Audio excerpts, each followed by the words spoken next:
শিল্প মাধ্যম সার্কাসের প্রধানতম অঙ্গ অ্যাক্রোবেটিক শিল্প সমগ্র পৃথিবীতে সমাদৃত ও মর্যাদাপূর্ণ। তাই গোপালগঞ্জে তারুণ্যের উৎসব উপলক্ষে অনুষ্ঠিত হলো মনোমুগ্ধকর অ্যাক্রোবেটিক শো।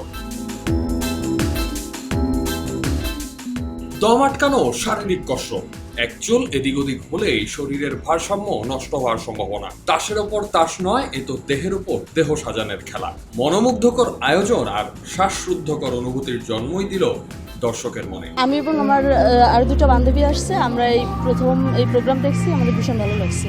অনেক ভালো লেগেছে। আমি এগুলো আগে কখনো দেখিনি।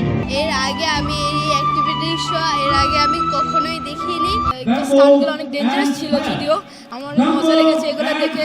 দেশের অ্যাক্রোবেট শিল্পীরাই প্রমাণ দিলেন তারাও পিছিয়ে নেই। বিশ্বের অন্যতম জনপ্রিয় বিনোদন মাধ্যম হলো অ্যাক্রোবেটিক শো। শেখ ফজলুল হক মনি স্মৃতি মিলনায়তনে বাংলাদেশ থেকে শিল্পকলা একাডেমির 28 সদস্যের অ্যাক্রোবেট দলটি cap dance, ring dance, hand skill, শরীরের ভারসাম্য রক্ষা সহ দম আটকানো শারীরিক কসরত প্রদর্শন করে।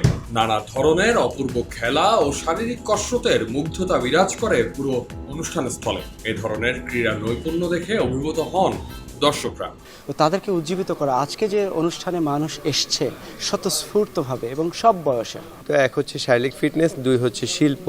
এই দুটো জিনিস কিন্তু একসাথে দেখানো হয়েছে এবং একই সাথে আমাদের যারা তরুণ প্রজন্ম এবং অন্যান্য যারা আছেন তাদের কিন্তু বিনোদনের যে জায়গাটি, সেই জায়গাটি সুস্থ বিনোদনের যে জায়গাটি, সেটি কিন্তু এই সার্কাস বা অ্যাক্রোবেটিক শোর মধ্যে দিয়ে প্রকাশিত হয়েছে।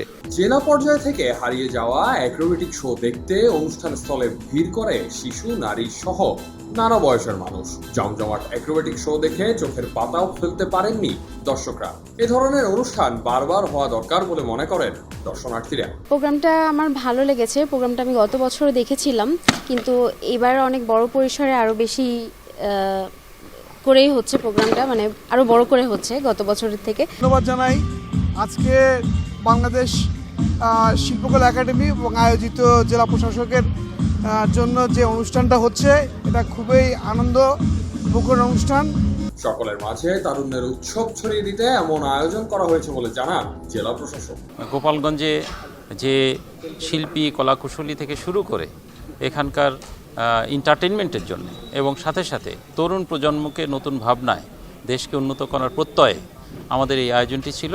আমরা আশা করি যে আয়োজনটি সকলকে আনন্দ দিয়েছে। জেলা পর্যায়ে জনপ্রিয় করতে ও সুস্থ বিনোদন ছড়িয়ে দিতে সারা দেশে আয়োজন করা হবে অ্যাক্রোবেটিক শো, এমনটাই প্রত্যাশা দর্শনার্থীদের।